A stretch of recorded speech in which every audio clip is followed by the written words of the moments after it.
வணக்கம் மக்களே. ரீசெண்டாக பார்த்தீங்க அப்படின்னா இந்த போஸ்ட் வந்து வேறு லெவலில் ட்ரெண்ட் ஆகிட்டு இருக்குது. யார் போட்ட போஸ்ட்னு பார்த்தீங்க அப்படின்னா ரினவுன் சைக்காட்ரிஸ்ட் டாக்டர் ஷாலினி அவங்க வந்து போட்டிருக்க போஸ்ட்டு தான். அதுவும் கரூர் சம்பவத்தை குறித்து வந்து தளபதி அவர்களுக்காக போட்டிருக்க போஸ்ட் வந்து வேறு லெவலில் ட்ரெண்ட் ஆகிட்டு இருக்குது.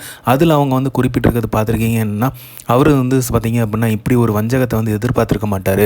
ஸோ மனிதர்கள் வந்து இவ்வளோ சுயநலவாதிகளாக இருப்பாங்க, சிறு ஆதாயத்துக்காக எவ்வளோ பெரிய அநீதிகளையும் கொஞ்சமும் தயங்காமல் செய்வாங்க. ஸோ கொடூரம் கொண்டவர்கள் என்பதை காலம் அவருக்கு காட்டியிருக்கிறது. In all probability he might be reeling in a severe trauma response. அதுவும் அவர் மீது நடத்தப்பட்டும் இந்த பிளேம் கேம் எப்பேற்பட்ட வீரனையும் வந்து ஃப்ரீஸ் மூடுக்குள் தள்ளிவிடும். இந்த ஆட்டமே உங்களை முடக்கத்தான் விஜய். நீங்கள் முடங்கினால் அது எதிராளிகளுக்கு வெற்றிதான். உங்களுக்கு வலிக்க வலிக்க எங்களுக்காக வந்து தலையை காட்டி விடுங்கள் என்று மக்கள் கேட்பது கூட அவர்கள் சுயநலம்தான். மக்களுக்கு தேவை ஒரு சேவியர். ஸோ எல்லா சேவியருக்கும் கதி ஒன்றுதான்: புரட்சி, நம்பிக்கை, மக்கள் ஆதரவு, துரோகம், சூழ்ச்சி, வீழ்ச்சி, மீட்டுருவாக்கம், மேல்நிலையாக்கம், தெய்வத்துள் வைத்தல். ஸோ அதை பற்றி சேவியர் பற்றியும் சொல்லி குறிப்பிட்டிருக்காங்க. அதே மாதிரி இன்று நீர் சிறுவையில் அறையப்பட்டு உள்ளேர் அப்படிங்கிறதையும் குறிப்பிட்டிருக்காங்க. ஸோ நாளை என்ன நடக்கும் எனும் காட்சி மாறுதலுக்காக வழக்கம் போல் வந்து மக்கள் காத்திருக்காங்க. அந்த மக்களுக்காக ஒரு நல்ல மேய்ப்பான் அமையட்டும் அப்படிங்கிற மாதிரி அவங்க குறிப்பிட்டிருக்காங்க. ஸோ ஆதரவாகவும் பேசியிருக்காங்க. ஸோ ரீசெண்டாக அவங்க கொடுத்த இன்டர்வியூமே வந்து தெளிவாக சொல்லியிருக்காங்க. ஆமாம், நான் விஜய்க்கு ஆதரவாக தான் பேசியிருக்கேன் அப்படிங்கிற மாதிரியும். அவங்கள்ட்ட பல கேள்விகள் வந்து திக்குமுக்காட மாதிரிலாம் கேட்டாங்க.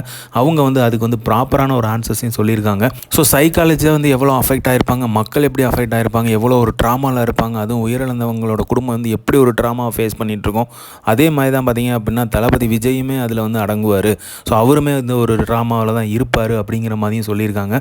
ஸோ பல விஷயங்களை வந்து கேட்கப்பட்டிருக்கு. அதுக்கான பதிலும் அவங்க வந்து குறிப்பிட்டிருக்காங்க. சைக்காலஜிக்கல் ரீதியாகவும் பேசியிருக்காங்க.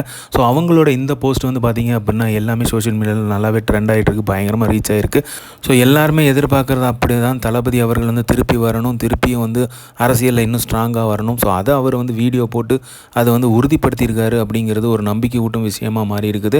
ஸோ தளபதி அவர்கள் வந்து அந்த விஷயத்தில் ஸ்ட்ராங்காக தான் இருக்கார். கண்டிப்பாக வந்து எதிர்கொள்ள தயாராக இருக்கும் அப்படிங்கிற மாதிரி சொல்லியிருக்காரு. ஸோ இதை வந்து யாருமே எதிர்பார்க்காத ஒரு விஷயந்தான், எதிர்பார்த்துருக்கவே மாட்டோம் அப்படிங்கிறது தான் உண்மையான விஷயமும் கூட. ஸோ இது வந்து இது வந்து துயரம் வந்து மீளா துயரம் தான்.